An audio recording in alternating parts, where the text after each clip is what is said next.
नमस्कार, मैं अरुण डबराल आज एक नए पॉडकास्ट के साथ आपके साथ उपस्थित हूँ। आप सभी को स्वतंत्रता दिवस की हार्दिक शुभकामनाएं और आप जीवन में इसी तरह से आगे बढ़ते रहे और हमारा देश भी इसी तरह से अच्छी तरह से आगे बढ़ता रहे। आज के पॉडकास्ट की शुरुआत करते हैं एक कहानी से। ये कहानी है राजा शिबी और एक कबूतर की। राजा शिबी एक बड़े न्यायप्रिय राजधर्म के पालक शासक थे। उनके शासन में हर व्यक्ति खुश था। तो एक दिन वो अपने राजमहल में बैठे हुए थे और अचानक से एक कबूतर उनकी गोदी में आके बैठ गया और कबूतर ने कहा कि मेरी रक्षा करें। कुछ ही समय बाद वहां एक उड़ता हुआ बाज आया और बाज ने राजा से बोला, ये मेरा भोजन है, आप मेरे भोजन के अधिकार को नहीं छीन सकते। कबूतर मेरा भोजन है, मैं इसको भोजन करूं। अब राजा शिबी के लिए एक धर्म संकट आ गया कि कबूतर को बचाए जो उनकी शरण में आया है, या एक जो बाज है जिसका भोजन की एक अधिकार है और वो केवल शिकार करके ही भोजन कर सकता है, वो बाकी कोई उसके पास ऑप्शन नहीं है कि वो भोजन कर सके। तो इस धर्म संकट में फिर राजा शिबी ने बाज को यह ऑप्शन दी या बताया कि आप मेरे शरीर का उतना मांस जितना कबूतर के लिए चाहिए वो आप मेरे शरीर से ले सकते हैं और आप अपनी भूख पूरी कर सकते हैं। अब क्या हुआ कि तराजू रखा गया, तो तराजू में जैसे जैसे शरीर से वो पार्ट रखा जाता फिर भी कबूतर का वजन अधिक हो जाता था। तो एक समय आके महाराज शिबी खुद तराजू पर बैठ गए और उन्होंने अपने आप को समर्पित कर दिया कि तुम मेरे को इसके भोजन के बदले मेरा भोजन कर सकते हो। फिर उसके बाद बाज और कबूतर अपने असली रूप में आए। उन्होंने राजा शिबी के न्याय की एक परीक्षा लेने के लिए ये किया था। तो इस कहानी से हमें एक सीख मिलती है कि किसी भी राष्ट्र में एक कमजोर को न्याय और हर एक के भोजन की व्यवस्था या उसके मौलिक अधिकारों का हमें कैसे पालन करना है, ये राजधर्म कहता है। आज का एपिसोड हमारी इसी तरह से हम बात करते हैं कि 4 तरह की कहानियों से स्टार्ट करेंगे। इसके अंदर हम सबसे पहले करेंगे अपने मौलिक अधिकारों की बात करेंगे, फंडामेंटल राइट्स जो हमें हमारे संविधान से हमारे नागरिकों को जो फंडामेंटल राइट्स मिले, हम उनकी बात करेंगे। वो फंडामेंटल राइट्स क्या क्या है, क्योंकि हम लोग रोज ही सुनते हैं केवल कि फ्रीडम ऑफ स्पीच। तो फ्रीडम ऑफ स्पीच उसका एक पार्ट है। तो हमारे सारे मौलिक अधिकार क्या है, एक बार हम इनकी बात करते हैं। हमारी किताबों में सब जगह पढ़ाया जाता है, लेकिन हम एक बार मौलिक अधिकार की बात करें। उसके बाद बात करेंगे, अगर हम मौलिक अधिकार की बात करते हैं किसी अपने देश की, तो हमारा देश का निर्माण कैसे हुआ। देश का निर्माण मतलब हम 1947 में स्वतंत्र हुए, 15 अगस्त 1947 को। तो हम 2 पार्ट बने भारत के, भारत और पाकिस्तान। तो हमारा भारत का निर्माण हुआ। तो उस हमारी बाउंड्रीज कैसे डिसाइड की गई, कैसे भारत बना और कैसे पाकिस्तान डिवाइड हुआ। तो हम एक देश की बात करेंगे, देश। उसके बाद हम बात करेंगे एक महान देश नायक की, वालचंद हीराचंद जी की, और उनके द्वारा बनाई गई कंपनी हिंदुस्तान कंस्ट्रक्शन कंपनी जो इस साल 100 साल पूरे कर रही है। तो उनका क्या योगदान रहा हमारे राष्ट्र निर्माण में। तो व्यावसायिक तरीके से केवल राष्ट्र निर्माण में सरकारी कर्मचारियों या उनका नहीं है, एक व्यवसायियों का भी कितना बड़ा योगदान होता है। तो आज हम हिंदुस्तान कंस्ट्रक्शन कंपनी के इतिहास जान के, उनके काम को समझ के राष्ट्र निर्माण में एक उस भागीदारी को भी समझ गए। अंत में हम कवर करेंगे उत्तराखंड राज्य आंदोलन में रामपुर तिराहा कांड की बात करेंगे। इसके अंदर तो इन चारों कहानियों के साथ हम ये चीज समझना चाहेंगे, ये चीज वो करेंगे कि हमारे अधिकार क्या हैं, लेकिन अधिकारों के साथ हमारी ड्यूटीज क्या हैं। फिर हम जिस देश में अपने अधिकार और उसकी बात करते हैं, तो उसको निर्माण कैसे किया गया और उसके निर्माण में व्यवसायिक और इनका क्या योगदान रहा। और कई बार सरकार और जब निरंकुश होने लग जाती है या जनता के अधिकारों के बात नहीं होती, तो किस तरह से आंदोलन खड़े होते हैं और उनके रिजल्ट्स क्या होते हैं, ये हम लोग आज के पॉडकास्ट में समझेंगे। तो शुरुआत करते हैं। हम सबसे पहले भारत के संविधान की बात करते हैं।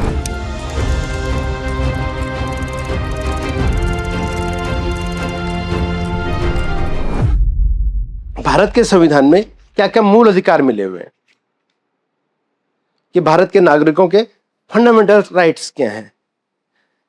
26 नवंबर 1949 को हमारे जो संविधान सभा थी उसने संविधान को एक्सेप्ट कर लिया कि हम इस संविधान को जो लिखा गया था उस संविधान को एक्सेप्ट किया और 26 जनवरी 1950 को ये पारित हो गया और हम उसी के उसमें गणतंत्र दिवस मनाते हैं।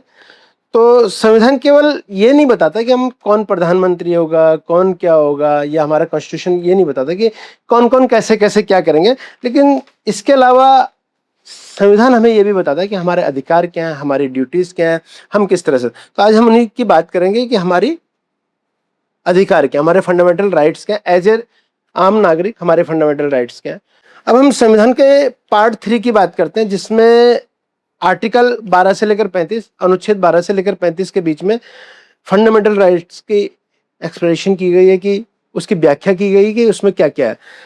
तो इसमें 6 मेन पार्ट्स हैं इसका, और इनको सबसे पहला है इसमें इक्वलिटी, समानता का अधिकार, कि हमारे आर्टिकल 14 से लेकर 18 तक जो वो है उसके अंदर हमें समानता का अधिकार दिया है। समानता के अधिकार की बात करते हैं, अगर हम आर्टिकल 14 में की बात करते हैं तो आर्टिकल 14 हर व्यक्ति को समान अधिकार देता है कि सभी के लिए, सब लोगों के लिए कानून समान है, यानी चाहे वो ए आदमी हो, चाहे बी हो, सी हो, कोई भी है, इनके लिए सबके लिए कानून समान है। इसका अर्थ ये नहीं है कि हर एक के लिए कानून एक जैसा ही काम करेगा। कुछ लोगों को स्पेशल इस परिस्थितियों में हम उसको अलग राइट्स भी दे सकते हैं।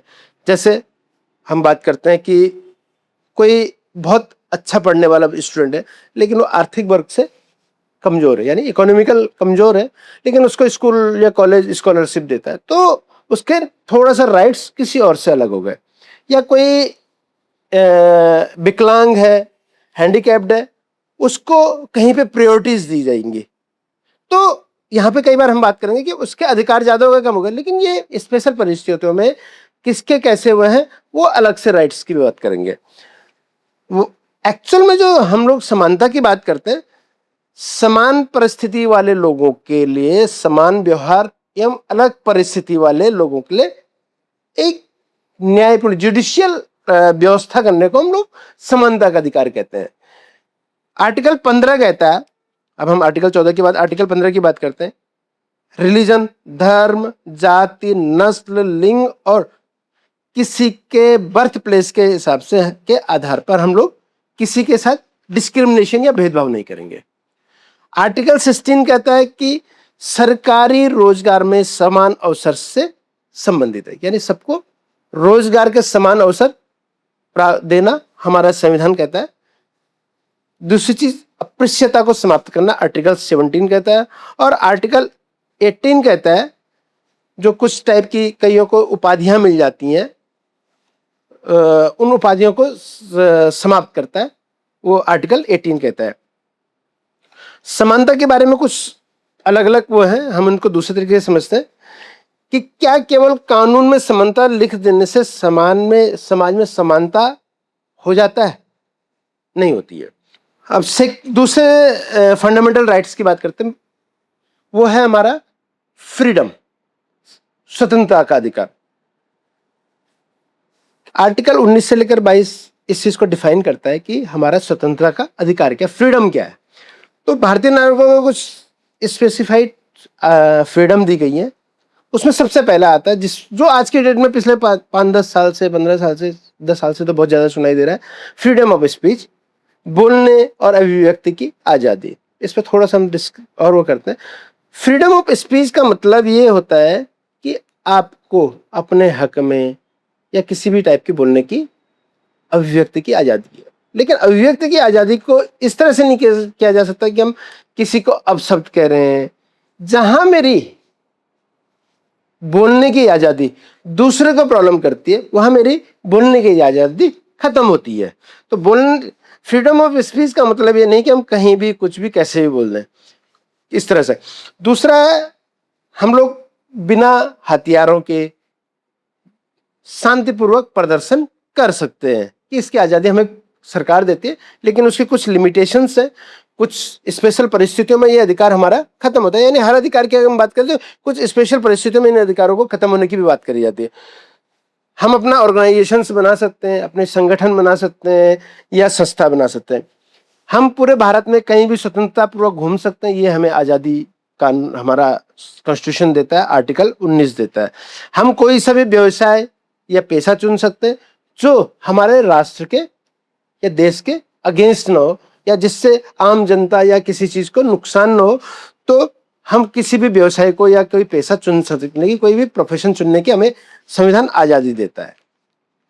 लेकिन ये सारी की सारी जो हमारी फ्रीडम्स हैं ये कंप्लीटली एब्सोल्यूट नहीं है, कि इनमें भी कुछ वो है, जैसे देश की सुरक्षा हो गया, सार्वजनिक व्यवस्था हो गई, किसी की मानहानि हो गई, कोई क्राइम हो गया, या किसी को क्राइम के लिए उकसाने वाली बात हो गई, या और टाइप के जो हमारे कॉन्स्टिट्यूशनल्स हैं उनको रीजनेबल रिस्ट्रिक्शन के साथ हमारी आज़ादी है, जो हमारी इस फ्रीडम है।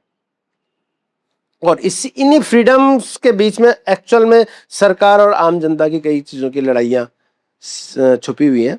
सरकार की आलोचना करना दे कोई आपकी फ्रीडम है, आप सरकार क्या वो कर सकते हो, लेकिन आप देश के विरोध में खड़े नहीं हो सकते, ये आपका फ्रीडम में नहीं आता। अभिव्यक्ति की स्वतंत्रता के नाम पे, आप अभिव्यक्ति की आज़ादी के नाम पे किसी को किसी रिलीजन के लिए नहीं भड़का सकते, कोई आप हिंसा के लिए किसी को भड़का नहीं सकते, या इस टाइप की ये आपके जो फ्रीडम है ये उसको रिस्ट्रिक्ट करती है चीज़ें। तो आपके पास आज़ादी तो है, फ्रीडम, लेकिन उसके साथ आपके साथ जिम्मेदारी भी है। तो जिम्मेदारी और आज़ादी दोनों में एक बहुत बारीक लाइन है, लेकिन जिम्मेदारी के साथ आज़ादी होनी जरूरी है। अब आर्टिकल 20 है जो हमें नेक्स्ट आता है, आर्टिकल 20 जो हमें आपराधिक मामलों में सुरक्षा देता है। आर्टिकल 21 कहता है कि कानून द्वारा स्थापित प्रक्रिया के अतिरिक्त किसी भी व्यक्ति को उसके जीवन का व्यक्तिगत स्वतंत्रता से वंचित नहीं किया जा सकता। आर्टिकल 21 में क्या है कि हर एक को कानून के द्वारा स्थापित प्रक्रिया के अतिरिक्त किसी व्यक्ति या उसके जीवन को व्यक्तिगत स्वतंत्रता से वंचित नहीं किया जा सकता। अब जो हमारे जुडिशरी सिस्टम है इसने आर्टिकल 21 को अलग अलग तरीके से लिमिटाइज किया है। लिमिटेशन पे इसमें आपकी इंटीग्रिटी हो गई, आपकी प्राइवेसी हो गई, आपकी हाइजीन से रिलेटेड हो गया, और निष्पक्ष प्रक्रिया यानी जैसे अनेक पहलुओं को जोड़ा गया है। यानी बाद में क्या हुआ, आर्टिकल 21 में जो हमारा जुडिशरी सिस्टम ने कुछ अमेंडमेंट्स किए और कुछ चीज़ें चेंजेस किए। आर्टिकल 21 ए कहता है कि 14 साल तक के बच्चे को फ्री एजुकेशन मिलनी चाहिए। आर्टिकल 22 कहता है कि किसी की गिरफ्तारी हुई है, गिरफ्तारी और हिरासत में जब हम किसी को लेती है पुलिस, तो उसमें उसको क्या क्या चीज़ राइट्स मिलने चाहिए। तीसरा अधिकार है इसके अंदर किसी का शोषण या शोषण के बारे में।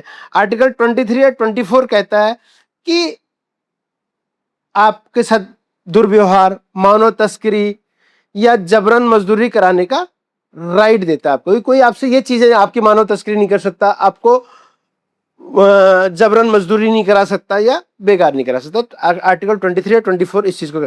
आर्टिकल 24 कहता है कि 14 वर्ष से कम उम्र के बच्चों को कारखानों या खाने की या अन्य खतरनाक काम में आप नहीं लगा सकते। यदि कोई व्यक्ति कर्ज, गरीबी या सामाजिक दबाव के कारण बिना उचित मजदूरी के काम करने के लिए मजबूर है तो वो आर्थिक समस्या नहीं है, एक अधिकार और मानव गरिमा का विषय है। यानी अगर आप किसी ने किसी से कर्जा लिया है तो उसके बदले वो जबरदस्ती उससे अन्य यानी गलत काम नहीं करा सकता या मजदूरी नहीं करा सकता, ये हमारा कानून हमें अधिकार देता है। उसके बाद हमारे पास आता है नेक्स्ट अधिकार की बात करते हैं हम, फंडामेंटल राइट्स की बात करते हैं, तो वह है धार्मिक स्वतंत्रता।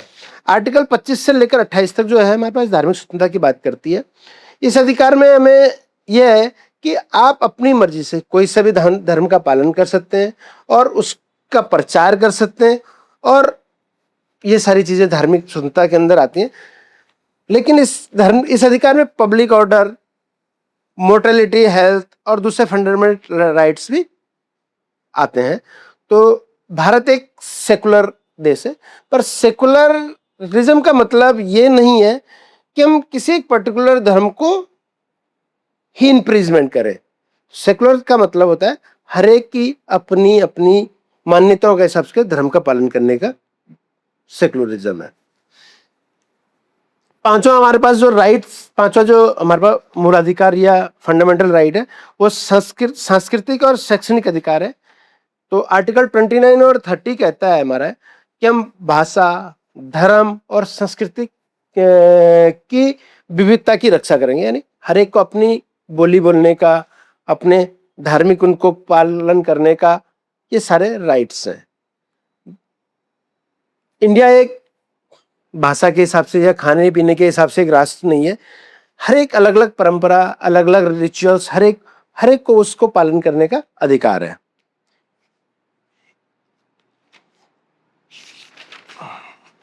अब हम छठे मौलिक अधिकार की बात करते हैं, संवैधानिक उपचार का अधिकार। संवैधानिक उपचार का अधिकार, इसको बाबा भीमराव अंबेडकर कहते थे कि ये सोल ऑफ कॉन्स्टिट्यूशन है। इसमें संवैधानिक उपचार का मतलब है हर एक आदमी को न्याय पाने का अधिकार है।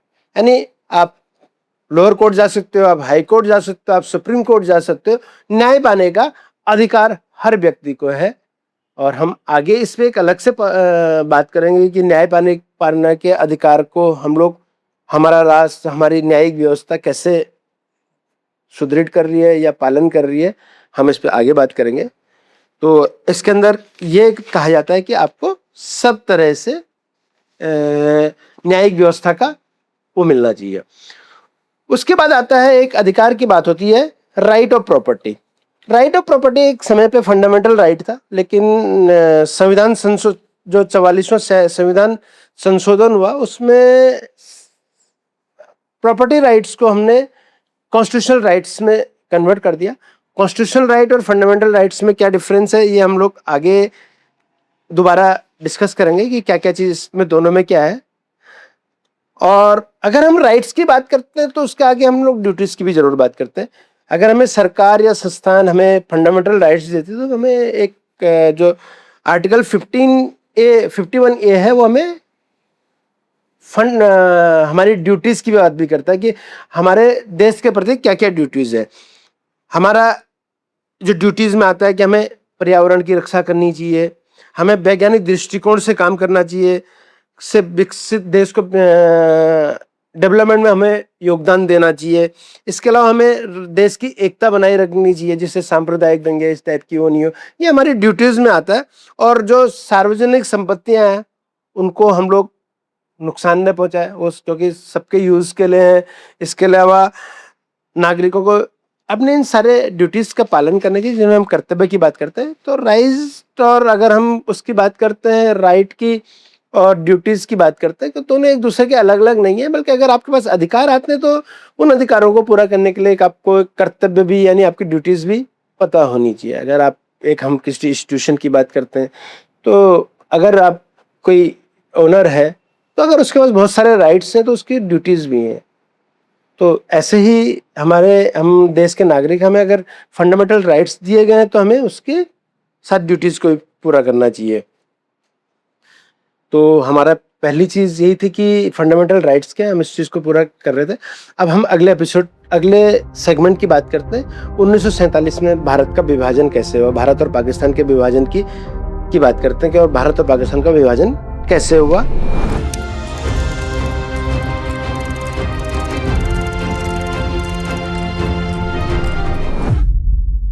एक बड़ी वो है, जो भारत के विभाजन की बात करते हैं, इसमें एक बड़ा शॉकिंग सा है कि हमारी जो बाउंड्रीज जो डिसाइड की गई भारत और पाकिस्तान की, वो सर रैडक्लिफ नाम के एक वकील थे और उन्होंने हमारी बाउंड्रीज डिसाइड की भारत और पाकिस्तान के। लेकिन वो कभी भारत आए ही नहीं। वो एक ऐसे व्यक्ति ने इतने बड़े देश की जनता को डिवीजन किया जिसने कभी भारत देखा ही नहीं था। ऐसे आदमी को अधिकार दिए गए थे भारत के परिवर्तन उसके लिए। तो ये है, हम इसके आगे बात करते हैं कि भारत की विभाजन कैसे गया। भारत और पाकिस्तान के दो पार्ट 1947 में, एक भारत बना, एक पाकिस्तान बना। पाकिस्तान पूर्वी पाकिस्तान और एक पश्चिमी पाकिस्तान था। पूर्वी पाकिस्तान बांग्लादेश, जो 1971 में बांग्लादेश बना, और जो पश्चिमी पाकिस्तान था, जो आज के डेट में हम जिसको पाकिस्तान कहा जाता है। अब बात यह कि भारत का विभाजन क्यों हुआ। कुछ लोग कहते हैं कि अंग्रेजों ने भारत को बांट दिया, कुछ कहते हैं कि जिन्ना की जीत की वजह से भारत के बंटवारा हुआ, और कुछ लोग कहते हैं कि ये कांग्रेस ने अपनी महत्वाकांक्षा के लिए पाकिस्तान बना दिया। तो हम इन कोशिश करते हैं इन फैक्ट्स को बात करने की कि ये एक्चुअल में हुआ कितना था। तो जो भारत और पाकिस्तान का वो विभाजन हुआ, किसी एक आदमी के निर्णय से नहीं हुआ, यानी एक व्यक्ति को हम इसके लिए दोष नहीं दे सकते, इसमें एक पूरा प्रोसेस हुआ था। तो यानी कई दशक लगे इस चीज़ को। तो ये ब्रिटिशर की एक कॉलोनाइल पॉलिसी थी, जो जिसके प्रतिनिधित्व और कांग्रेस के साथ मिलके इन्होंने एक कांग्रेस और मुस्लिम लीग के साथ मिलके इसका एक डिवीजन बनाया गया। सन 1906 में ऑल इंडिया मुस्लिम लीग की स्थापना हुई, और तभी मुस्लिम लीग ने एक चीज़ बताई, लोगों से कही कि हम एक केवल वो नहीं है, माइनॉरिटीज धर्म नहीं है, हम माइनॉरिटीज धर्म नहीं है, हम लोग एक पॉलिटिकल कम्युनिटी है। तो एक मुस्लिम जो है वो पॉलिटिकल कम्युनिटी है, हम केवल एक माइनॉरिटी वो नहीं है। तो और फिर 1940 में जब लाहौर रिजोल्यूशन पास हुआ तो एक्चुअल पाकिस्तान का विचार वहां से जन्म लिया। 1940 में जब लाहौर रेजोल्यूशन हुआ तो उसमें उस समय उसके बाद ही एक मेनली पाकिस्तान का विचार बनना स्टार्ट हुआ। तो इसको ही एक आधार माना जाता है। मोहम्मद अली जिन्ना ने मुस्लिम लीग बनाई और उसके सबसे मेन नेता थे, जबकि एक्चुअल में तो मोहम्मद अली जिन्ना हिंदू से मुस्लिम बने, और उन्होंने केवल अपने राजनीतिक महत्वाकांक्षा को पूरा करने के लिए मुस्लिम बने। वो हमेशा ये भी बोलते थे, मैं मुसलमान नहीं हूँ, मैं मुस्लिमों का नेता हूँ। उनका मानना था कि इंडिया को अगर हम सेंट्रलाइज एक देश बनाते हैं तो उससे क्या होगा कि मुस्लिमों की जो भागीदारी है वो कम हो जाएगी, और वो हमेशा माइनॉरिटीज में रह जाएंगे, और उनका कभी भी देश में उनका वर्चस्व नहीं रहेगा या उनको तवज्जो नहीं मिलेगी। उनका मानना ये था। तो उसके पीछे वो ये कहते थे इसलिए मुस्लिमों को एक अलग देश बनना चाहिए और बाकी देश अलग बनना चाहिए।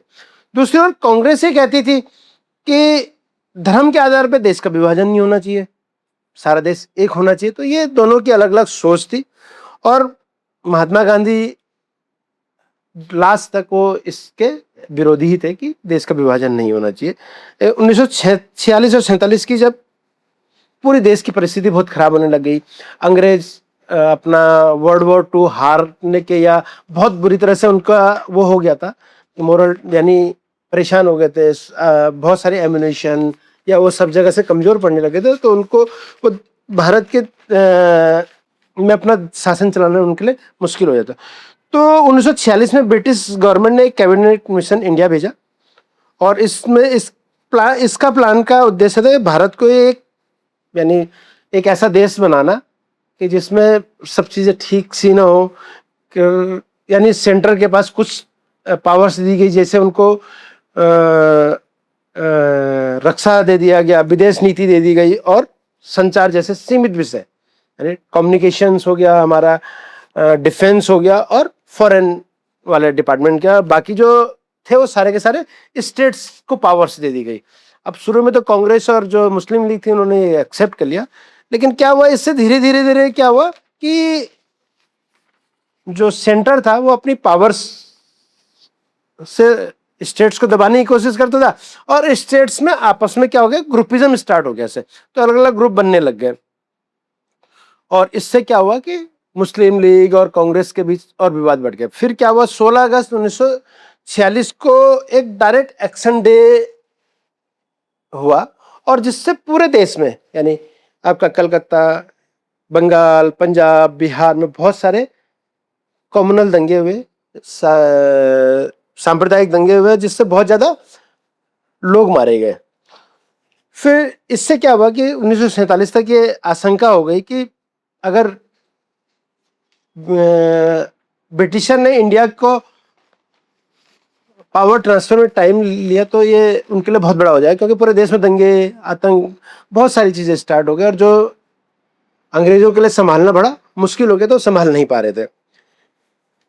तो ब्रिटेन के प्रधानमंत्री जो क्लेमेंट एटली ने लॉर्ड लुइस माउंटबेटन को इंडिया भेजा एज ए लास्ट वाइसरॉय बना के कि आप अब टोटल इसको जो इन्होंने रायता फैलाया इसको ठीक करो, और अलग अलग तरीके से काम करते हैं। तो 3 जून 1947 को माउंट बेटन ने प्लान एग्जीक्यूट किया, जिसे हम जून प्लान के हिसाब से भी जाते हैं। इस प्लान में भारत का जो विभाजन के लिए पंजाब और बंगाल के संभावित पार्टीशन और 2 अलग अलग कॉन्स्टिट्यूट असेंबलीज का रास्ता बना दिया उन्होंने। अब कांग्रेस के जो मेन नेता थे उसमें जवाहरलाल नेहरू, सरदार पटेल और कांग्रेस कार्य समिति में भारी मन से इस प्लान को एक्सेप्ट भी कर लिया। अब कांग्रेस का मानना ये था कि हम इतने लंबे संघर्ष में कर रहे हैं, तो इस क्योंकि भारत और पाकिस्तान की सिचुएशन जो उस टाइम सिचुएशन थी पूरी देश की, पूरे कॉमनवेल्थ बहुत ज़्यादा वो हो रहे थे, तो उन्होंने सोचा कि एक काम करते हैं कि अलग अलग पार्ट कर लेते हैं और एक देश बनाते हैं जिसमें कि छोटा थोड़ा सा कम हो पहले से, लेकिन ये सांप्रदायिक दंगे या इस टाइप के वो ना हो। तो इसलिए उन्होंने निर्णय लिया कि हम लोग इस पार्टीशन के लिए रेडी हो जाते हैं। मुस्लिम लीग ने जो पाकिस्तान के निर्माण का प्लान का स्वीकार किया, उसमें उसने इस विचार वाला पंजाब और पूरा बंगाल नहीं मिला। अब उनको तो पूरा पंजाब और पूरा बंगाल चाहिए था जो मुस्लिम लीग थी, पर मुस्लिम लीग को पूरा बंगाल और पंजाब पूरा पूरा नहीं मिला। उनकी डिमांड तो पूरे पंजाब कि भैया भारत और पाकिस्तान का डिवीजन हो जाएगा, अलग अलग पार्ट हो जाएंगे। तो इससे इंडियन इंडिपेंडेंस एक्ट बोला गया। 18 जुलाई 1947 को क्या हुआ, ब्रिटिश पार्लियामेंट ने इंडियन इंडिपेंडेंस एक्ट पारित कर दिया 18 जुलाई 1947 को, और भारत आजाद हुआ 15 अगस्त 1947 को, और पाकिस्तान अपना स्वतंत्रता दिवस मनाता है 14 अगस्त 1947 को। उनका पाकिस्तान अपना उसको मानता है। लेकिन जब हम इस पाकिस्तान और इंडिया के जो 2 पार्ट अलग अलग डिफाइन हुए और हमने आज़ादी 14 और 15 अगस्त को मनाई, लेकिन जो इसका जो लेआउट्स था कि पाकिस्तान के कौन से पार्ट होंगे और भारत के कौन से पार्ट होंगे, उसका जो लेआउट जो सामने आया वो 17 अगस्त 1947 को, यानी 18 जून जुलाई को हमने ये वो किया, उसके ठीक 1 महीने बाद। तो जब जिस दिन भारत और पाकिस्तान अलग अलग हुए उस दिन तक ये डिसाइड ही नहीं था कि इनके पार्ट्स क्या, वो 17 अगस्त को आया। और पंजाब और बंगाल की सारा का सारा पंजाब और बंगाल पाकिस्तान को नहीं मिला, उसके अलग अलग बाउंड्री बनाई गई और उसके लिए बाउंड्री कमीशन बनाया गया। और बाउंड्री कमीशन में जो मैंने पहले भी कहा, सर रेडक्लिफ को इसका चेयरमैन बनाया, ये ब्रिटिश लॉयर थे और ये कभी इन्होंने भारत आए नहीं थे, उनको भारत की तो परिस्थिति ही नहीं पता थी कि क्या है, और इन्होंने अपनी मर्जी से इसका वो कर दिया। अब इसका मुख्य जो क्राइटेरिया रखा गया था कि जो मेजोरिटी थी कि हिंदुओं के लिए अलग राष्ट्र, मुस्लिम बहुल एरिया को पाकिस्तान को दिया जाए, लेकिन ये भी पूरी चीज़ें नहीं हो पाई, क्योंकि जब हम बंगाल की बात करते हैं या पाकिस्तान की बात करते हैं तो बंगाल में बहुत सारे मुस्लिम वाले जो बहुल वाले गांव या वो थे वो भारत में रह गए, और जो अधिकतम हिंदू वाले कई जगह हिंदू वाले गांव है वो तो पाकिस्तान में या बांग्लादेश में, जिसे हम आज बांग्लादेश कहते हैं, ईस्ट और वेस्ट पाकिस्तान में चले गए। तो सारी चीज़ें डिफाइन नहीं की गई, यानी सही तरीके से नहीं की गई। जिस आदमी को पता ही नहीं था कि भारत की सीमाएं क्या हैं, कहाँ क्या है, क्या भाषा है, क्या है, तो उस आदमी ने इस चीज़ का डिवाइड किया भारत और पाकिस्तान को। तो और दूसरी चीज़, एक चीज़ और है कि जो इंडिया, ब्रिटिश इंडिया जो था टोटल, उसको केवल रेड क्लिफ लाइन से ही विभाजित नहीं हुआ। इसके लिए सिंध असेंबली ने पाकिस्तान में जाने का निर्णय लिया, जो सिंध असेंबली थी, और नॉर्थ वेस्ट फ्रंटियर प्रोविंस ने जो सिंध असेंबली थी उसने पाकिस्तान में जाने का निर्णय लिया, तो पाकिस्तान का पार्ट हो गया। उसके बाद नॉर्थ वेस्ट फ्रंटियर प्रोविंस में रेफरेंडम हुआ, यानी कुछ लोगों से वोटिंग भी कराई गई कि आप किसके पास जाना चाहते हो, कैसे जाना चाहते हो, तो उसके बारे में हम थोड़ी सी डिटेल बताएं। असम में रेफरेंडम कराया गया, तो उसका अधिकांश हिस्सा ईस्ट पाकिस्तान में चला गया। वहाँ पे रेफरेंडम हुआ, यानी वोटिंग की गई, लोगों से पूछा गया, तो उन्होंने बोला कि हम उसमें जाए। जैसे बलूचिस्तान में अलग तरीके से वो हुआ, बलूचिस्तान में जो वो हुआ। अब इसके अलावा प्रिंसली स्टेट जिसको हम रियासतें कहते हैं, वो करीबन 565 थी इंडिया में, और इंडिया और पाकिस्तान में एस्केलेशन का विकल्प भी मिला कि भौगोलिक परिस्थितियों के हिसाब से आप किसके साथ जाना चाहते हैं, उनसे पूछा गया। कश्मीर, हैदराबाद और जूनागढ़ को इन की वजह से एक अलग अलग हमें प्रॉब्लम्स हुई। कश्मीर आज भी हमारे लिए एक प्रॉब्लम बना हुआ है। प्रॉब्लम तो अब हम रह गया, केवल पाकिस्तान ऑक्युपाइड कश्मीर हमारे लिए प्रॉब्लम है। अब उसे हमें इंडिया में आना चाहिए और हमें लेना चाहिए।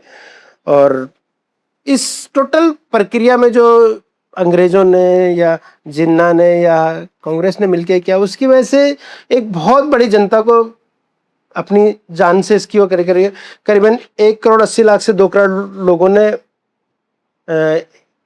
इससे विभाजन की वजह से इस देश से उस देश में, यानी उनको कुछ पाकिस्तान से इंडिया आए हिंदू, इंडिया से कुछ मुस्लिम पाकिस्तान गए, और करीबन जो आंकड़े कहते हैं उस टाइम के करीबन 20 लाखों की इसमें हत्या हुई इस कॉम्युनल राइट्स में कुछ। तो इस तरह से ये हुआ, और इसमें महिलाओं के साथ भी बहुत सारे गंभीर अपराध हुए, बलात्कार, किसी के बहू बच्चों को किसी ने रख लिया, जैसे ये पाकिस्तान में बहुत ज़्यादा हुआ कि जो इंडिया के पार्ट्स के हिंदू थे या सिख थे, सिखों को इसमें कोशिश की गई, तो उनके साथ बहुत गलत किया गया, और बहुत सारी महिलाओं को उन्होंने अपने पास ही वहाँ रख लिया। तो महिलाओं के रूप में पाकिस्तान के जो मुस्लिम थे उन्होंने बहुत सारे अत्याचार किए, और बहुत ज़्यादा ये हुआ, बहुत सारे गांव खाली हो गए, बहुत सारे परिवार बट गए, कईयों की कई फैमिलीज इधर उधर वो हो गए, पता ही नहीं चला। तो इस तरह से अब यहाँ राजा शिवी वाली कहानी की बात करते हैं, तो उस समय के जो राजा थे या था, उन्होंने एक्चुअल न्यायिक प्रक्रिया अपनाई ही नहीं कि आम जनता को क्या होगा। केवल कुछ लोगों की अपनी राजनीतिक महत्वाकांक्षा, या ब्रिटिशर ने अपने लिए पाकिस्तान बनाने के पीछे, पाकिस्तान ब्रिटिशर का कभी भी ये मकसद नहीं था कि हम मुस्लिमों के लिए एक अलग राष्ट्र बना रहे हैं या हम जिन्ना की वो कर रहे हैं।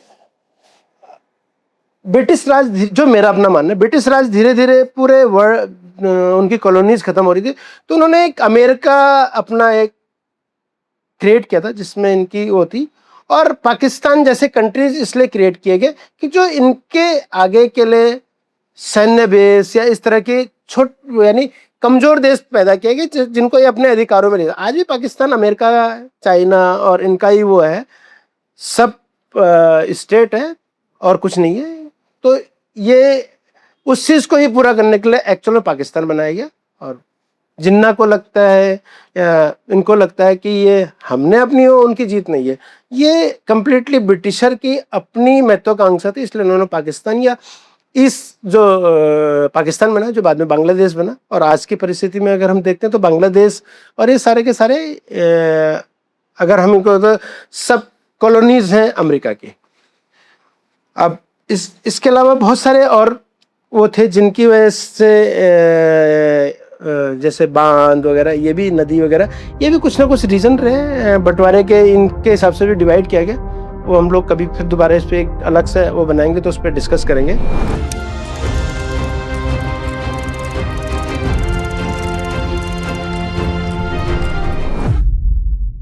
अब जब विभाजन के बाद देश का निर्माण हो गया, तो देश निर्माण में कुछ व्यवसायों का बहुत बड़ा रोल रहा।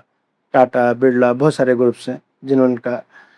अब इसी उसमें एक है सेठ बालचंद हीराचंद जी, जिनका जन्म 82 में सोलापुर में हुआ, और इनका संबंध, इनका परिवार का संबंध था तो बिजनेस फैमिली से ही था, लेकिन इनके जो परिवार का जो संबंध बिजनेस था वो नॉर्मल ट्रेडिशनल बिजनेस, जैसे बैंकिंग बिजनेस में था, इस टाइप के बिजनेस में था। लेकिन बालचंद जी का मानना ये था कि किसी भी देश के निर्माण में इंजीनियरिंग का बहुत बड़ा रोल है, तो उन्होंने इंजीनियरिंग के व्यवसाय को चुना। और भारत में जितने भी व्यवसाय थे, जितने भी इंजीनियरिंग टाइप के प्रोजेक्ट थे, उनमें सारा यूरोपियन कंट्रीज का या ब्रिटिश कंपनीज का राज था। यानी पुल निर्माण हो गया, या आपके रेलवे लाइन बननी हो गई, कहीं टनल बननी हो गई, तो ये टेक्निकल और इंजीनियरिंग के होते, तो उसमें सारे ब्रिटिशर का और इनका होता।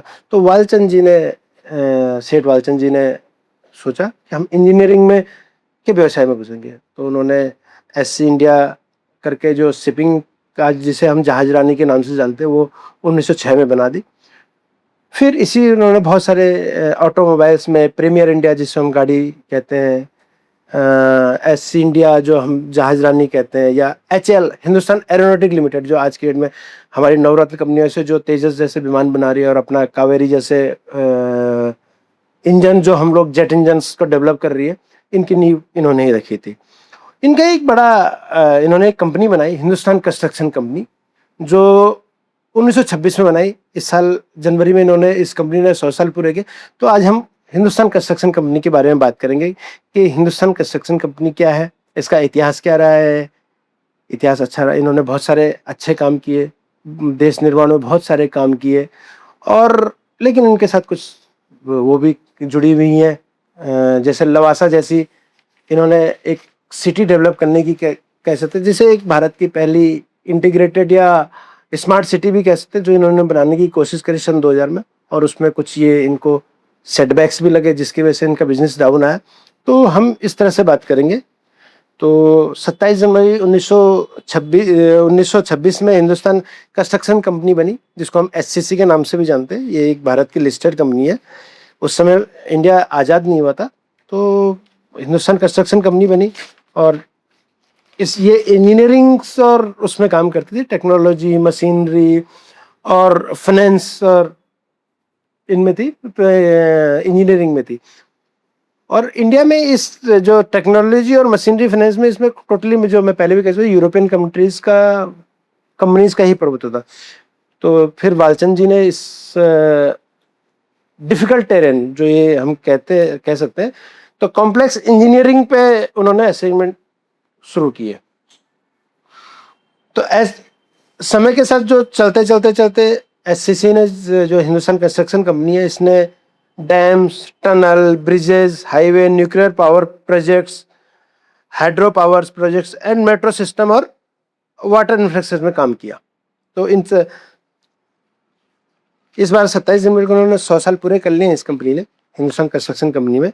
और इनके पूरे हमारे इंडिपेंडेंट इंडिया के उसमें इनका बहुत बड़ा योगदान रहा। 1947 में जब आज़ादी मिली, तो किसी भी देश के जब आज़ादी मिलती है, जब स्टार्टिंग होता है, तो उसका इंफ्रास्ट्रक्चर डेवलपमेंट एक मेजर मुद्दा है। जब तक आप एक दूसरे शहरों को आपस में नहीं जोड़ोगे, लोगों के लिए रहने की व्यवस्थाएं अच्छी नहीं होंगी, आप जब एक दूसरे से जोड़ने के लिए आपको ब्रिजेस भी बनाने पड़ेंगे, टनल्स भी बनेंगे, रेलवे नेटवर्क भी बनेगा, तो ये सारी चीज़ों की ज़रूरत पड़ी। गाँव, इसके लिए हमें इरिगेशन भी है, तो सर हमें पावर भी, बिजली की भी वो करनी है। हमें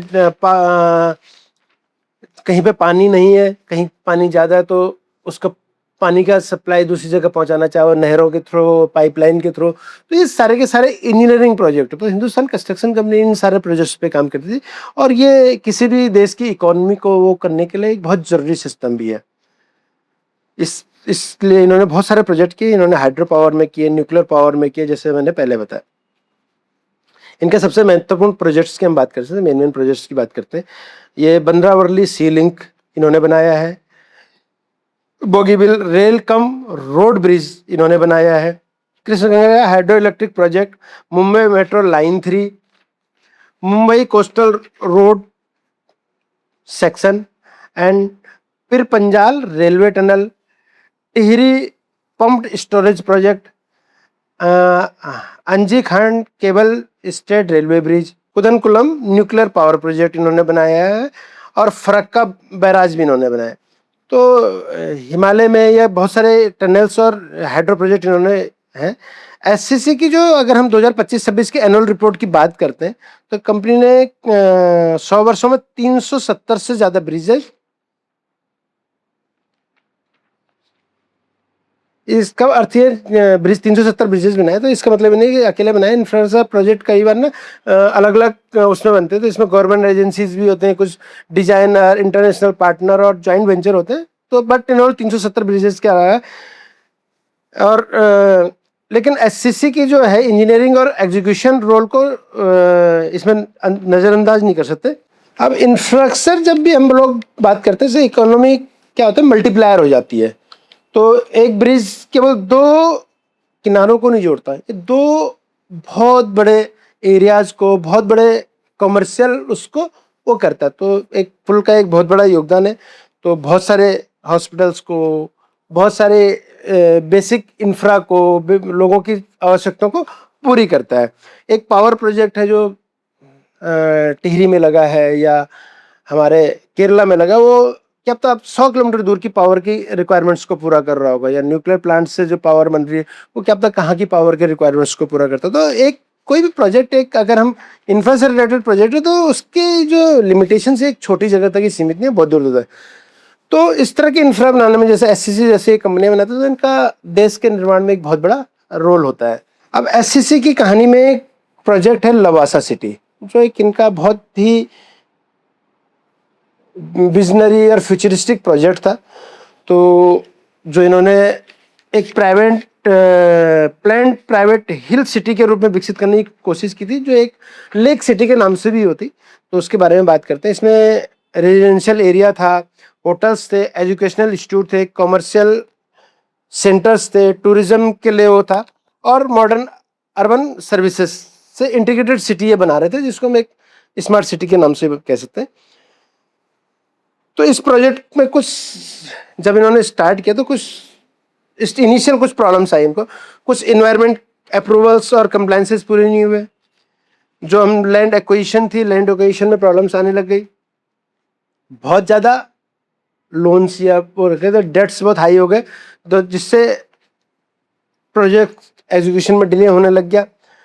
रियल एस्टेट मार्केट में कुछ परिस्थितियाँ बदलनी हुई, सरकारें बदली, कुछ परिस्थितियाँ चेंज होने लगी, रेवेन्यू और कैश फ्लो का कुछ गैप आने लग गया। अब क्या होता है कि एससीसी एक प्रोजेक्ट ओरिएंटेड कंपनी थी, कि जो प्रोजेक्ट पूरा करती थी। एमईपी प्रोजेक्ट की बात करते हैं, ये एमईपी प्रोजेक्ट्स में काम करती थी, लेकिन इन्होंने फर्स्ट टाइम किसी इंटीग्रेटेड सिटीज़ की बनाने की बात कर रहे थे।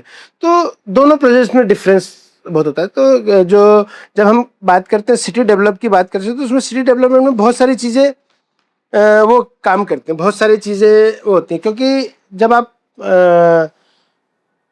किसी इंफ्रा से रिलेटेड प्रोजेक्ट की बात करते हैं तो उसमें सरकार का पैसा इन्वॉल्व होता है, एक टाइम फ्रेम होता है, और आपको एक टाइम फ्रेम के हिसाब से एक काम करना होता है, उसमें फंड्स वगैरह सब चीज़ का एग्जीक्यूशन कर। लेकिन अगर आप इंटीग्रेटेड एक सिटी डेवलपमेंट या उसकी बात करते हैं, तो उसमें बहुत सारे फैक्टर जुड़ जाते हैं। बहुत सारे फैक्टर में जुड़ने में क्या होता है कि आपको लैंड एक्वायर करनी है, सिविल अथॉरिटीज़ या जो लोकल अथॉरिटीज़ हैं या सेंट्रल अथॉरिटीज़ हैं उनसे क्लियरेंस लेना होता है। तो और जो आपके पास इन सारी चीज़ को डेवलप करने में जो पैसा है वो आपको पहले लगाना है, और जो इसमें इनकम है वो बाद में आएगी। क्योंकि जब सिटी डेवलप होगी, बिकना शुरू हो, कुछ स्टार्टिंग में बिकेगा, धीरे धीरे धीरे धीरे धीरे पेमेंट्स आनी शुरू होंगी। तो ये बड़ी सारी हैं। अब हम आगे समझते हैं इसको, कि जैसे इन्वायरमेंट से रिलेटेड जो कंप्लायंसेस थे वो कभी भी इनको अपने आप लेने नहीं पड़े, क्योंकि वैसे प्रोजेक्ट करते थे तो उसमें गवर्नमेंट अथॉरिटीज़ इन्वॉल्व होती थी, तो वो अपने आप ही सारे के सारे वो ले लेती थी। क्या बोलते हैं, तो यहाँ पे इनको इन कंप्लायंसेस के लिए बहुत फाइट करनी पड़ेगी। लॉन्ग टर्म प्रोजेक्ट और शॉर्ट टर्म डेब्ट में फाइनेंस करना, लॉन्ग टर्म प्रोजेक्ट में शॉर्ट टर्म डेब्ट से फाइनेंस करना खतरनाक है। अब इन्होंने क्या किया कि ये प्रोजेक्ट तो लॉन्ग टर्म था, 15, 20, 25 साल चलना था, लेकिन उन्होंने इसमें जो डेट लिए वो शॉर्ट टर्म के लिए लिए। तो शॉर्ट टर्म के डेट की जो वो है उनको पूरा करना, उनका ब्याज पूरा करना बड़ा मुश्किल है, क्योंकि आपकी इनकम तो 10-15 साल में वो हो रही है। तो इस टाइप की समस्या है। चौथा क्या हुआ कि जो इन्होंने कम्युनिटी को जो स्टेक होल्डर बनाए, दूसरी चीज की सोशल एक्सेप्टेंस पे इन्होंने इतना ज्यादा काम नहीं किया। फाइनेंशियली वायबिलिटी, सोशल एक्सेप्टेंस और फाइनेंशियल वायबिलिटी दोनों एक साथ काम करती हैं कई बार। पांचों जो फेलियर को छिपाने की जगह उससे सीखना चाहिए। अब क्या किया है एससीसी ने, कुछ टाइम तक तो इसके फेलियर को शायद छुपाने की कोशिश करी कि हम फेल हो रहे हैं या नहीं हो रहे हैं, तो मार्केट से जिससे पैसा उठाया, तो इन्होंने अपने कई चीज़ों को लोगों तक बताने की कोशिश नहीं की, तो इससे भी इन पे इम्पैक्ट किया। तो अगर हम बात करें एससीसी की एक कहानी की, तो इनके लाइफ में एक बहुत बड़ा प्रोजेक्ट फेलियर भी रहा है ऐसा, जिससे इन्होंने अपने कोर बिजनेस जो इंजीनियरिंग था और वो था, उससे जो डिसिप्लिन प्रोजेक्ट था, एक ऐसे प्रोजेक्ट में जाने की कोशिश करी जो इनकी वो नहीं थी। अब एक प्रोजेक्ट तो फेल हो गया, तो एससीसी ने दोबारा अपने इस चीज़ को ख़त्म करके दोबारा अपने कोर बिजनेस में आने के वो किया था। लवासा कॉरपोरेशन बाद में इंसॉल्वेंसी प्रोसेस में चली गई, और एससीसी के 18-19 की जो एनुअल रिपोर्ट है उसमें लवासा को अर्थवाइल सब्सिडरी बताते हुए कंपनी ने कहा कि उसने अपने एक्सपोजर को अकाउंट्स में कंप्रहेंसिव रिकॉग्नाइज कर लिया है। तो ये यहाँ तक इन्होंने इस तरह से किया। अब लवासा से हम कुछ लेसन समझते हैं। लवासा एक खराब आइडिया नहीं था, प्लान सिटी एक इनोवेटिव आइडिया है, लेकिन इससे हम लोग कुछ लेसन ले सकते हैं, बिजनेस लेसन ले सकते हैं। Number 1, core competency. कि जैसे HCC इंजीनियरिंग की कंपनी थी, लेकिन वो सिटी डेवलपर जैसा काम उनको सूट नहीं करता था, उनकी कैपेबिलिटीज नहीं थी। इसलिए नंबर एक हमें हमें अपनी कोर कॉम्पिटेंसीज में काम करना चाहिए। दूसरा है रेगुलेटरी अप्रूवल को फॉर्मेलिटी मत मानिए। कोई भी रेगुलेटरी, हम बहुत सारी चीजें यार ये तो घूस दे के हो जाएगा, ये हो जाएगा, ऐसा हो जाएगा। तो इन्वायरमेंटल हो गया, लैंड रिलेटेड कंप्लायंसेस हो गया, बिजनेस मॉडल का मेन पार्ट होता है, तो इनको हल्के में नहीं लेना चाहिए। इसको एससीसी ने शायद हल्के में लिया, तो ये भी एक इनका करा। तीसरा, लॉन्ग टर्म प्रोजेक्ट को शॉर्ट टर्म में कोई डेट नहीं लेने चाहिए। तो शॉर्ट टर्म डेट हमेशा आपको लॉन्ग टर्म प्रोजेक्ट के लिए लॉन्ग टर्म ही डेट होने चाहिए, लॉन्ग टर्म इक्विटीज होनी चाहिए, या आप अलग तरीके से प्रोजेक्ट पे कर सकते हो। शॉर्ट टर्म अगर आप डेट लोगे तो आपको बहुत कम टाइम में आपकी कैपिटल को ही बंद कर देगा, क्योंकि आपको कहीं ना कहीं से तो रिपेमेंट तो करनी है। और क्योंकि रेवेन्यू लॉन्ग टर्म प्रोजेक्ट में लेट आती है और इंटरेस्ट इमीडिएट देना पड़ता है, तो इसलिए लॉन्ग टर्म डेट ही लेना चाहिए। चौथा, और जो लोकल अथॉरिटीज है उनको आप स्टेक होल्डर बनाओ। किसी प्रोजेक्ट की जो सोशल एक्सेप्टेंस है वो फाइनेंशियल प्रोफिटी से ज़्यादा महत्वपूर्ण होती है। यानी लोकल एक्सेप्टेंस है या नहीं है, सोशल एक्सेप्टेंसी है या नहीं है। सब लोग इस तरह की इंटीग्रेटेड सिटी को एक्सेप्ट कर पाते हैं कि नहीं कर पाते। पांचवा, तो फेलियर को छिपाने की जगह उससे सीखना चाहिए। इनिशियल लेवल पे एससीसी ने इसको फेज 1 में कुछ छुपाने की कोशिश की कि नहीं हम कर रहे हैं, लेकिन इंटरनली कुछ हो तो उसकी उनको बताना चाहिए। अब हम बात करते हैं कि एससीसी की 100 साल की कहानी एक छोटी मोटी नहीं, एक रिलायंस की कहानी है, रेजिलेंस की कहानी है। एक बड़ी कॉर्पोरेट फेलियर के बावजूद कंपनी ने अपने कोर इंजीनियरिंग बिजनेस को दोबारा रिवाइव किया और डेट रिडक्शन किया, कैपिटल डिसिप्लिन पे काम किया और कॉम्प्लेक्स इंफ्रास्ट्रक्चर एग्जीक्यूशन की तरफ लौटने का प्रयास किया। हम कुछ एससीसी की साइट से कुछ प्रोजेक्ट की बात करते हैं कि जो इन्होंने किए हुए। 1926 में जो इन्होंने Hindustan construction company was founded by सेठ हीराचंद वालचंद जी, और 1926 में भोरघाट टनल इन्होंने पहला प्रोजेक्ट लिया जो मुंबई पुणे रेलवे रूट को कवर करता था। The first contract received by SCC during the British area. 1954 में इन्होंने बितरना धाम महाराष्ट्र, इंडिया का फर्स्ट कंक्रीट ग्रेविटी डैम है। 1954 में इन्होंने पहला bridge, first bridge across river Torsa construction for Indian railway in Assam. 1956 में इन्होंने मैथन बिहार में इंडिया का फर्स्ट अंडरग्राउंड पावर हाउस बनाया।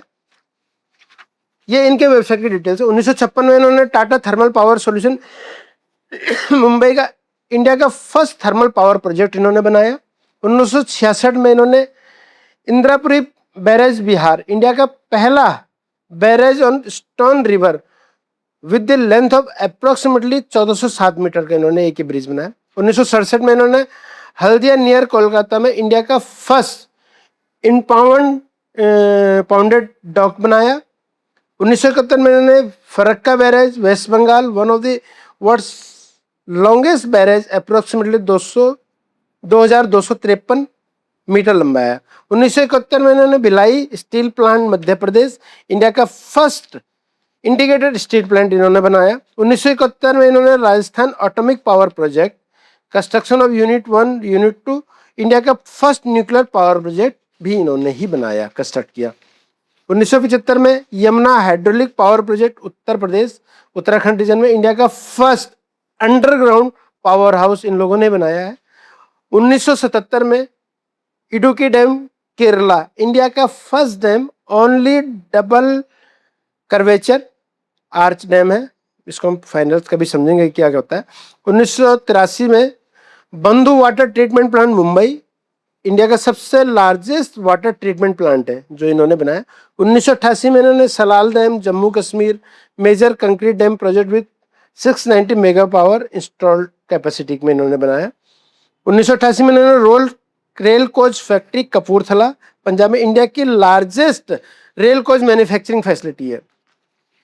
1996 में इन्होंने पहली कोलकाता इंडिया की पहली metro railway project Kolkata metro इन्होंने बनाई है। 1997 में इन्होंने गोदावरी रिवर ब्रिज बनाया और ये इंडिया का फर्स्ट ब्रोस्टिंग आर्क ब्रिज है, बोस्ट्रिंग। 2000 में पंजाब पुणे एक्सप्रेसवे पे इंडिया का first access control concrete pavement expressway है इंडिया का। 2004 में इन्होंने इंडियन इनके सेठ वालचंद जी के नाम पे गवर्नमेंट ने एक पोस्टेज स्टैंप रिलीज करी। 2005 में Tripura water supply project India का first integrated water supply project on PPP basis पे किया पब्लिक। 2007 में Tata hydraulic power project Bhutan में इन्होंने लार्जेस्ट हाइड्रोलिक पावर प्रोजेक्ट बनाया। 2009 में Bandra Worli sea link Mumbai India first major open sea cable stayed bridge and more one India landmark infrastructure project बनाया। 2010 में इन्होंने कदनकुलम न्यूक्लियर पावर प्रोजेक्ट बनाया। 2000 मेगावाट न्यूक्लियर पावर प्रोजेक्ट था। 2010 में acquisition of controlling stake in Steiner AG and Swiss engineering and construction company with the long establishment history. 2010 में इन्होंने Delhi Faridabad elevated expressway 4.4 kilometre elevated expressway featuring destructive eye shape design, आँख के design को इन्होंने ये बनाया। एंड 2011 में strategic oil storage facility Visakhapatnam India का first strategic underground oil storage facility इन्होंने बनाई है। 2013 में इन्होंने Pir Panjal railway tunnel Jammu Kashmir India longest transportation railway tunnel at that time. 2014 में Nimoo Bazgo hydraulic power project Leh one of the India highest attitude hydraulic project इन्होंने बनाया। 2014 में दिल्ली मेट्रो का इन्होंने पैकेज CC34 इंडिया का first double TBM break through, यानी 2 सुरंगें बनती है जिसमें 2 वो चलती हैं। Chamera hydraulic power project Himachal Pradesh में इन्होंने world record in long distance concrete pumping बनाया। 2016 में Teesta low dam strategic 4 West Bengal first RCC dam construction of NHPC under the project. 2018 में इन्होंने Rajasthan atomic power project unit 7 first its kind of construction achievement. 2018 में इन्होंने Bogibeel railway station cum road bridge Assam inaugurated by honourable prime minister Shri Narendra Modi. 2019 में इन्होंने aircraft carrier dry dock Mumbai inaugurated by defence minister Shri Rajnath Singh. 2024 में पिकाचू hydro power project commission and began exporting electricity in January 2024।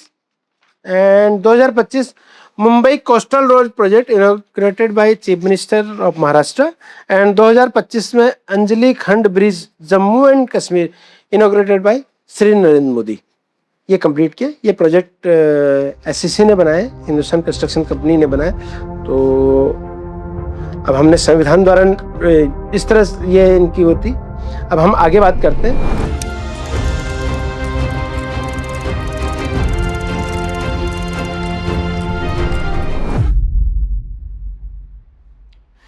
हमारी चौथी कहानी शुरू होती है उत्तराखंड राज्य आंदोलन और रामपुर तिराहा जो हुआ था।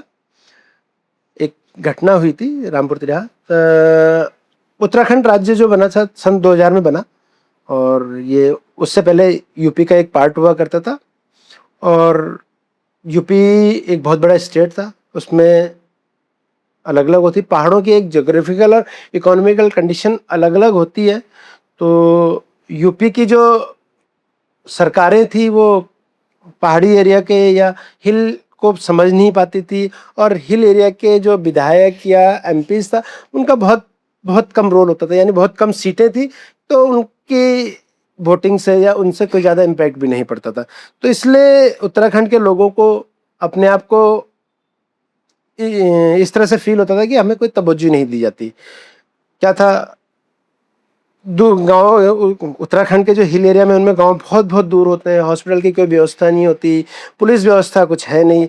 उत्तराखंड के जो पहाड़ी एरिया है दुनिया का अकेला ऐसी जगह है जहाँ पे पटवारी के पास आपके पुलिस राइट्स भी होते हैं। उत्तराखंड के तो इस तरह से वहाँ पे कॉलेजेस, एजुकेशन, इन चीज़ों में वो था।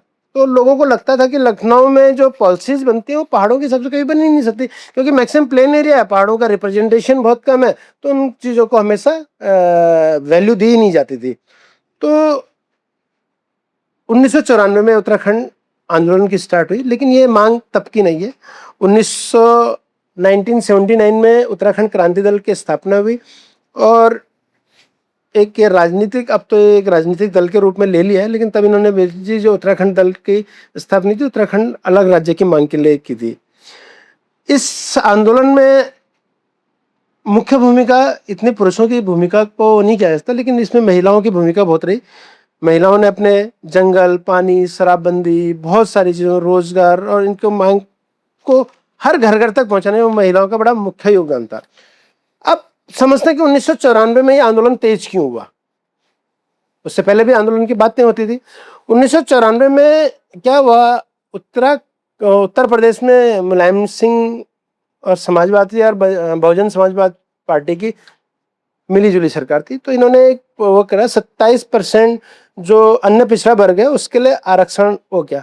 तो उससे क्या हुआ कि अन्य पिछड़ा वर्ग उत्तराखंड में बहुत कम है, पहाड़ी एरिया में बहुत कम है, और वहाँ पे SC ST की भी अगर हम देखें तो उतनी पॉपुलेशन नहीं है। लेकिन इससे क्या हुआ कि एक लोगों में अनरेस्ट पैदा होने लगे सरकार के लिए। ये आंदोलन, अब हम इसको इस तरह से भी नहीं समझते कि ये आंदोलन रिजर्वेशन के अगेंस्ट था, लेकिन क्या था कि उत्तराखंड की परिस्थितियां ऐसी थी कि इस रिजर्वेशन से डायरेक्टली इम्पैक्ट क्या हुआ। और मैं डायरेक्टली इस पर बोलने में बोल था, उस समय क्या हुआ कि 94 में हम लोग, मैं भी शायद 12वीं में कर रहा था, तो आज भी हम 94 के इस OBC का इम्पैक्ट देखेंगे तो उत्तराखंड में मैक्सिमम जगह जो सरकारी नौकरी वो केवल यादवों को मिलनी शुरू हो गई। और आज भी आप देखोगे तो वहाँ पर कई कई एम्प्लॉई यादव है। तो जो मुलायम सिंह यादव ने अपने केवल एक OBC के उसमें अपने पर्टिकुलर कास्ट को, यादवों को वहाँ पे रोजगार देना और स्थानीय लोगों को रोजगार मिलना बंद हो गया।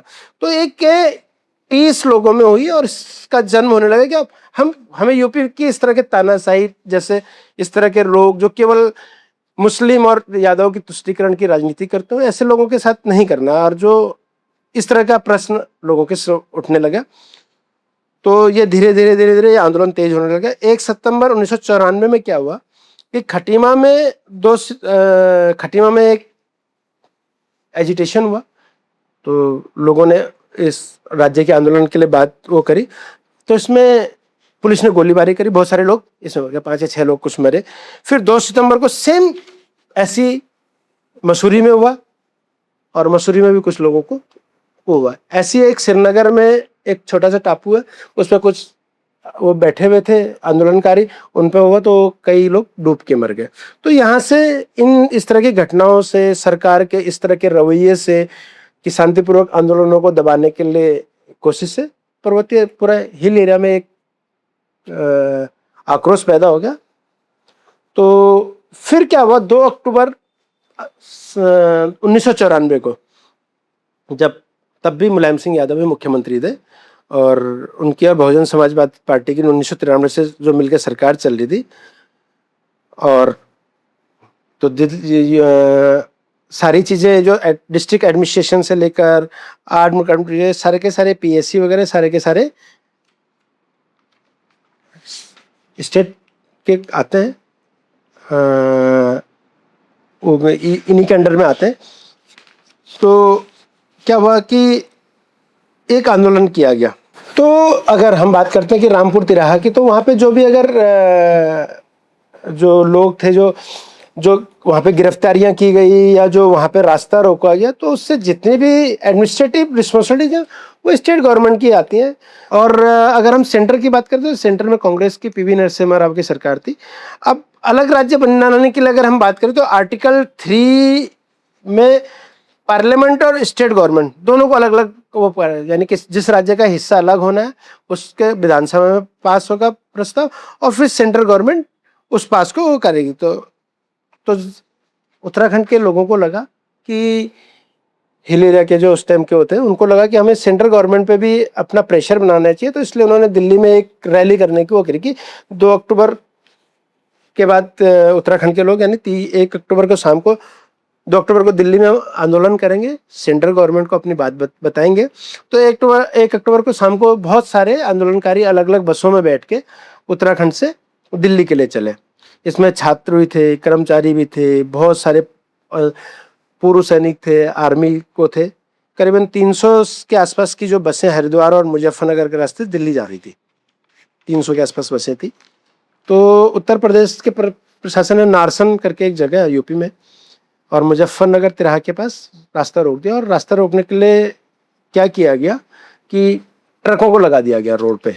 और अब नारसन में जब इनकी गाड़ियों की इन्होंने वो तलाशियां स्टार्ट कर दी तो उसमें कोई भी हथियार वगैरह कोई आपत्तिजनक चीज़ मिली ही नहीं कि इन्होंने इस लड़के जी हम तो चेकिंग कर रहे, तुम हथियार लेके जा रहे हो वहाँ, ये करने चलने जा रहे हो, तो उससे और वहीं पे उन्होंने बहुत सारे लोगों को अरेस्ट भी कर दिया। अब पुलिस की ओर से पहले पुलिस ने इस पे पथराव किया, पुलिस की तरफ से इस पे हुआ, और आंदोलनकारियों का जो कहना है कि उसमें बिना उचित कारण बताए उनको दिल्ली जाने से रोका गया और उन पे बल प्रयोग किया गया। तो नारसन से थोड़े आगे चलते चलते ये लोग रामपुर तिराहा जो मुजफ्फरनगर के पास एक को है, हरिद्वार के लिए कट जाता है, एक इधर जाता है, तो वहाँ पे इनको रात को 11 बजे तक रोका गया। अब जब 11 बजे तक रोका गया तो फिर उसके बाद सरकार की तरफ से लाठीचार्ज और आंसू गैस और फिर उसके बाद गोलियां चलाई गई, क्योंकि जो उत्तराखंड के जो लोग हैं बड़े शांति प्रिय लोग होते हैं, बड़े वैसे होते हैं, उनके पास किसी के पास हथियार भी नहीं था, लेकिन तब भी इन्होंने वो किया रात के 11 बजे। अब जो रिकॉर्ड है अलग अलग रिकॉर्ड में अलग अलग लोगों की मौतों की अलग अलग वो है, तो इसमें करीबन जो ऑफिशियल रिकॉर्ड कहता है कि 6 आंदोलनकारियों की मौत हुई, और लेकिन जो लोग कहते हैं कि बहुत सारे लोग हुए, उसमें से कुछ लोग गायब हुए जिनके नाम ऑफिशियली हैं। उनमें है रविंद्र रावत, गिरीश भद्री, राजेश लखेड़ा, सत्येंद्र चौहान, सूर्य प्रकाश और राकेश नेगी जैसे नाम है जो जिनके बारे में ऑफिशियल है। अगर हम जुडिशियल रिकॉर्ड की बात करें तो राइफल स्टेन गन से कई राउंड गोलियां चलाई गई। पुलिस रिकॉर्ड, जर्नल डायरी और वकील लॉगबुक में कथित छेड़छाड़ के प्रश्न भी जांच के दौरान सामने आए। अब रामपुर तिराहा का सबसे दर्दनाक अध्याय महिलाओं के साथ हुए अपराध थे। क्या हुआ था कि बहुत सारी लेडीजों के साथ बलात्कार, बहुत सी उनके कपड़े फाड़ दिए गए, बहुत सारी, यानी उनको बहुत टाइम तक उनका मानसिक ट्रॉमा में रहे। महिला आंदोलनकारियों ने आरोप लगाया था अंधेरे में अफरा तफरी के बीच के स्पेशली पुलिस और पीएससी कर्मचारियों ने उनके साथ अभद्रता, लूटपाट, यौन उत्पीड़न और बलात्कार जैसे गंभीर अपराध किए। जो हम बात करें तो वहाँ के जो आंदोलनकारी महिलाएं थी उन्होंने जो बताया, जो उन्होंने आरोप लगाए, इन आरोपों के बाद केवल आंदोलन की अफवाह न मानकर समाप्त नहीं किया गया। National commission for women, CBI investigation और दिल्ली हाईकोर्ट के सामने आए मटेरियल में गंभीर ह्यूमन राइट वायलेशन की पहले प्रथम देश में प्रमाणों का उल्लेख हुआ कि ये चीज़ें national commission of women and CBI, और अगर हम इलाहाबाद हाईकोर्ट की, तो इलाहाबाद हाईकोर्ट ने कहा कि गोली चलाना, महिलाओं से छेड़छाड़ या बलात्कार करना किसी सरकारी कर्मचारी की ऑफिशियल ड्यूटी का हिस्सा नहीं हो सकता। तो जो पुलिस ने या पीएससी ने जो किया, दिल्ली इलाहाबाद हाईकोर्ट ने उसको बहुत सीरियसली इस पर कमेंट किए, और इस घटना का उल्लेख करते समय पीड़ित महिलाओं की प्राइवेसी और डिग्निटी का सम्मान आवश्यक था। तो उनका दर्द हम किसी पॉडकास्ट में वो स्टोरी नहीं बनाना चाहते, लेकिन महिलाओं के साथ इस तरह के मुलायम सिंह सरकार ने जो कराया वो बहुत ही गलत और हीनियस क्राइम थे।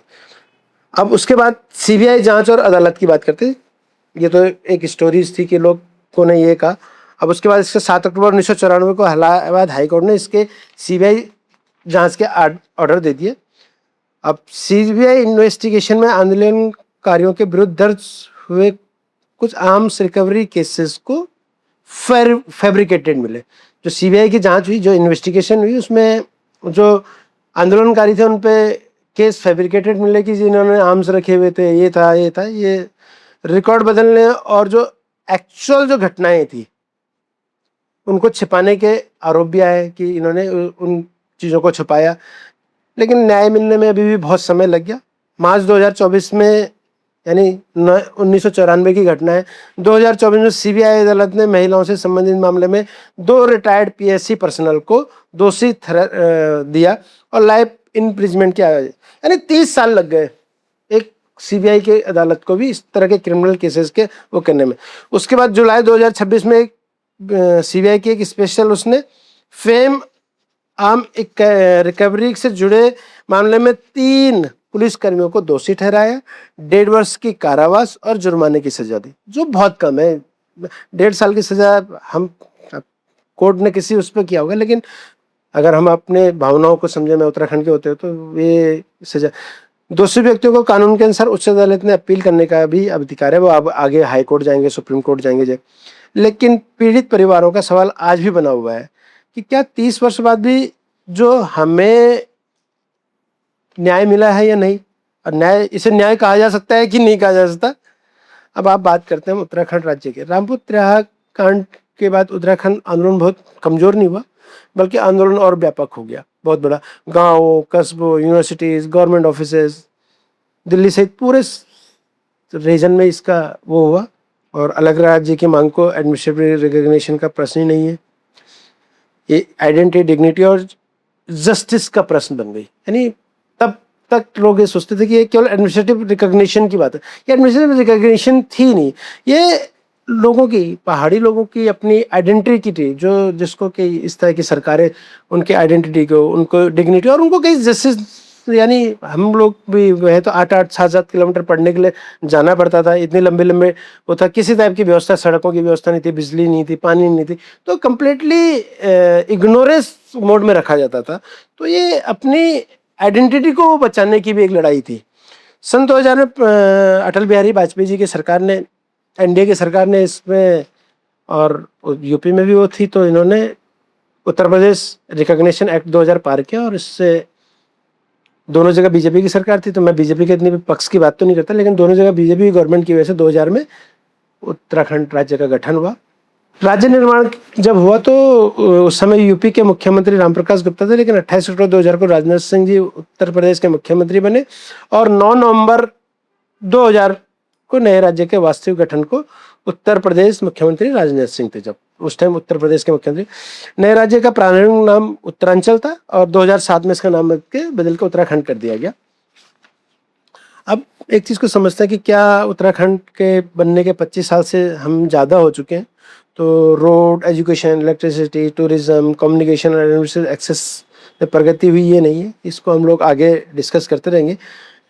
लेकिन इस आंदोलन के आज भी मूल प्रश्न, आज कई चीज़ वैसी बनी हुई हैं, जैसे पहाड़ के से आज भी माइग्रेशन जारी है कि हम लोगों ने अपना राज्य तो ले लिया, लेकिन 87 हिस्सा पहाड़ी होते हुए भी माइग्रेशन आज भी जारी है। और बहुत सारे लोग आज भी प्लेन की तरफ, कई हजारों गांव आज भी गोस्ट विलेजेस की तरह हैं।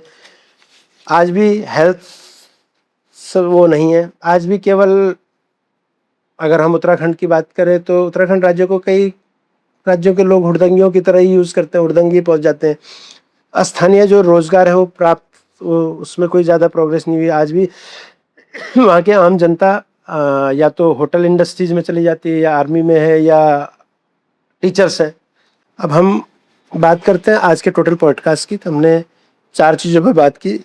हमने बात करी कि आपको संविधान से क्या अधिकार मिले हुए हैं, तो हम अधिकार की बात करते हैं।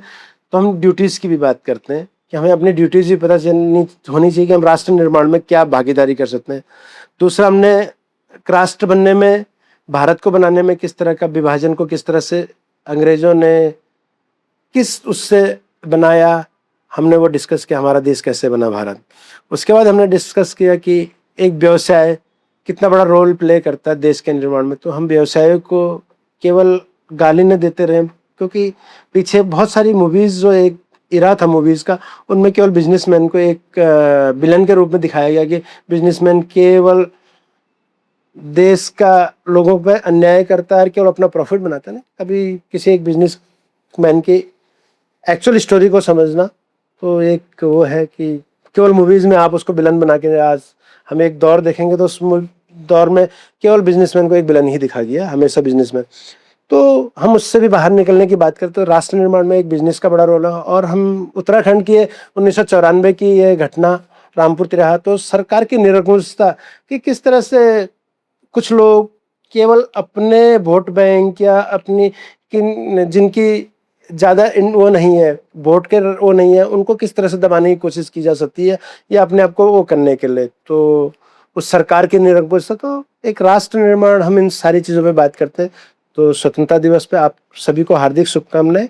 हम आगे भी इस तरह के पॉडकास्ट लेते आएंगे, जिसमें हम देश की समस्याएं, बिजनेस हाउसेस के या बिजनेस के देश के निर्माण में क्या योगदान है, और हमारे कॉन्स्टिट्यूशंस में क्या क्या चीज़ें, हम इसमें बनाते रहेंगे। धन्यवाद।